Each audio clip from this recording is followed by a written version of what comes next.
we say Christ died for our sins, that Christ consciously, and the early Christians developed this idea, took upon himself the guilt of our lives in some historic and cosmic sense. And that is a very major thing. That is that is like the most biggest possible thing. And I'm not entirely sure how I can explain it. I mean, I can explain it using the old language, and whenever I go to Jerusalem to see the Church of the Holy Sepulchre, I'm immediately burst into tears the moment I enter, because the power of the love is localized.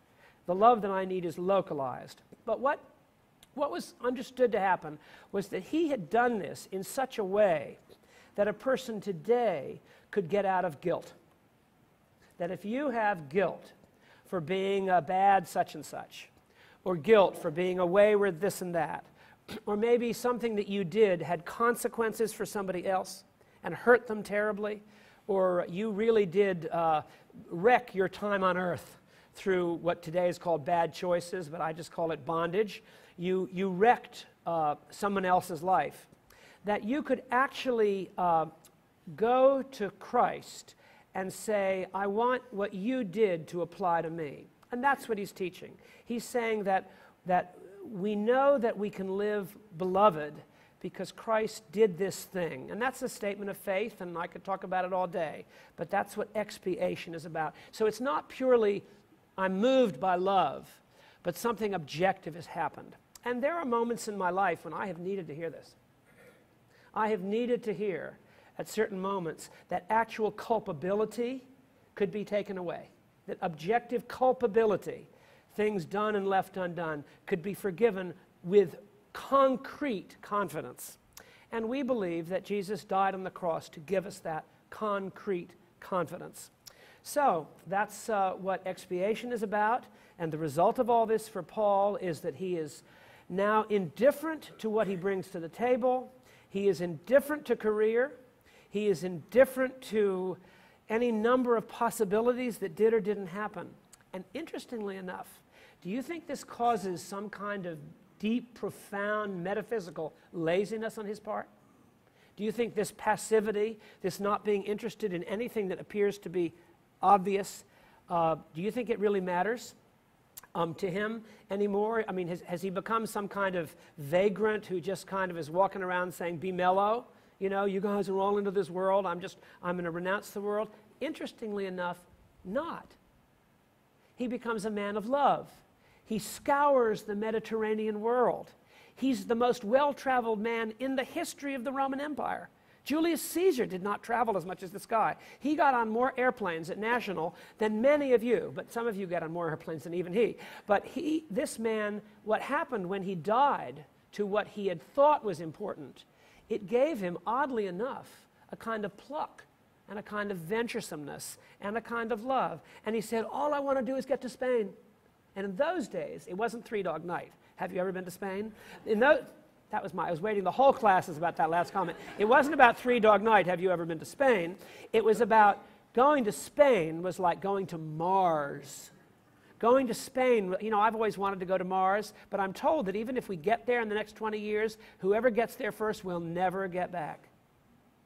He will never get back. Well, Spain, now here's a man who's lost all interest in worldly things, and yet he's going to Mars.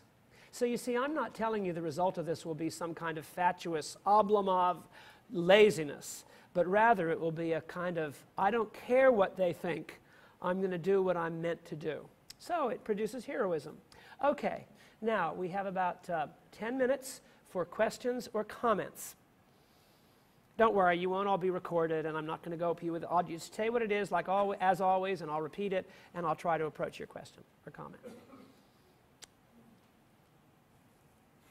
Oh, yes, Sandra. I would love to understand and have you talk a little bit more about how justification and identity are related. I don't grasp that.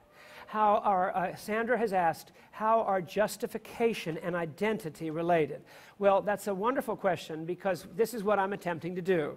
I'm trying to take a word that is rather heavy, justification, and trying to apply it to today. It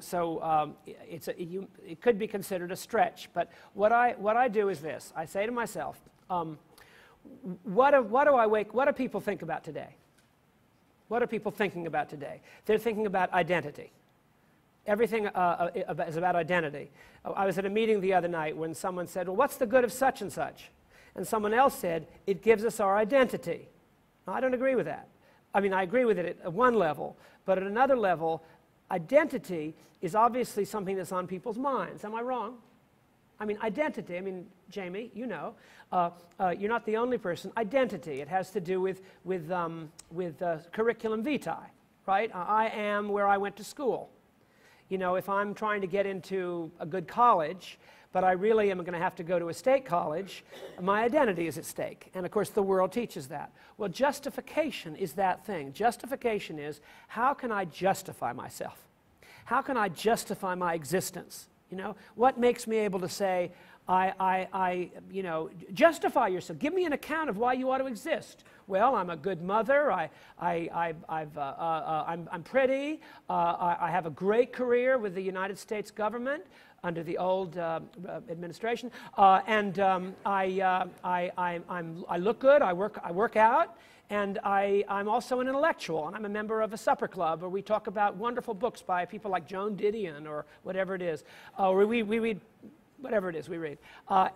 So you justify, or I wear Carlisle clothes, you know, or I have this particular association that means a great deal to me. I won't ever be specific. We all have them, and they all exist. And so I noticed to Mary recently, I said, Mary, is our name yet in the Village of Chevy Chase directory? I couldn't believe I said that. Because, you know, I sort of don't come by it honestly because I'm not a homeowner.